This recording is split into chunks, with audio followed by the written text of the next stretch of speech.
बसंत ज्ञान सागर में आप सभी भक्तों का स्वागत है। तो आइए आज हम सुनते हैं भगवान विष्णु की कथाएं।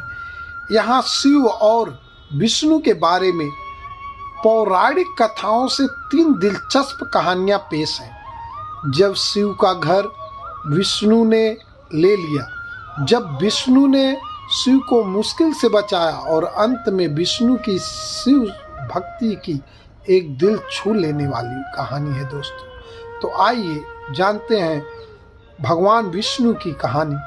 क्या आप बद्रीनाथ की कहानी जानते हैं? यह वो जगह है जहां शिव और पार्वती रहते थे। यह उनका घर था।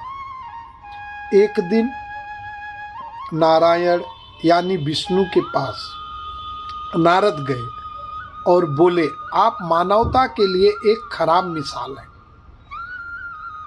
आप हर समय शेषनाग पर लेटे रहते हैं। आपकी पत्नी लक्ष्मी हमेशा आपकी सेवा में लगी रहती हैं और आपको लाड़ प्यार करती रहती हैं।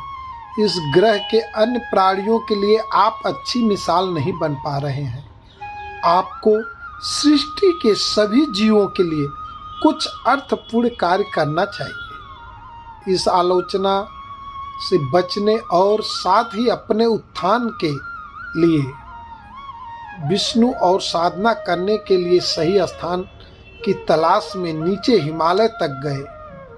वहां उन्हें मिला बद्रीनाथ, एक अच्छा सा छोटा सा घर जहां सब कुछ वैसा ही था जैसा उन्होंने सोचा था।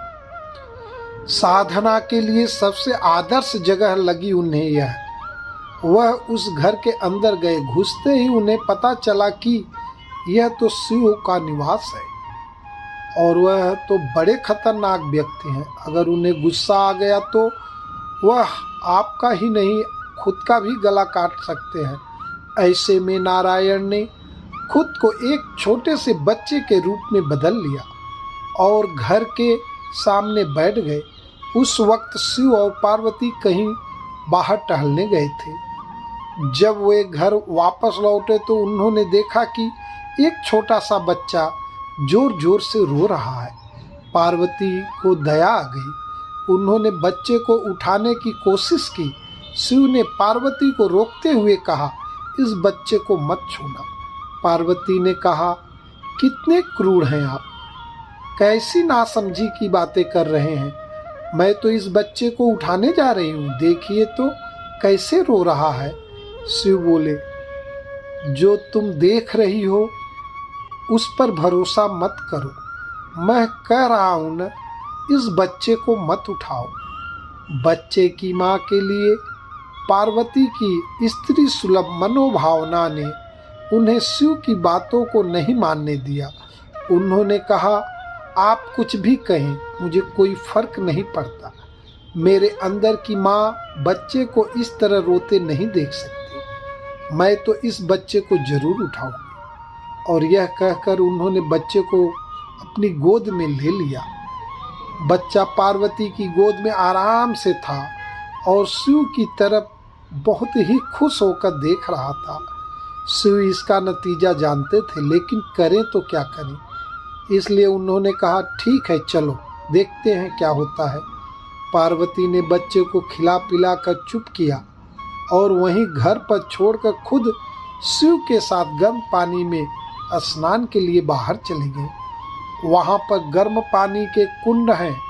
उसी कुंड पर स्नान के लिए शिव पार्वती चले गए। लौट कर आए तो देखे कि घर अंदर से बंद था। शिव को जानते ही थे कि अब खेल शुरू हो गया है। पार्वती हैरान थी कि आखिर दरवाज़ा किसने बंद किया। शिव बोले, मैंने कहा था ना, इस बच्चे को मत उठाना। तुम बच्चे को घर के अंदर लाई और अब उसने अंदर से दरवाज़ा बंद कर लिया है। पार्वती ने कहा, अब हम क्या करें। शिव के पास 2 विकल्प थे।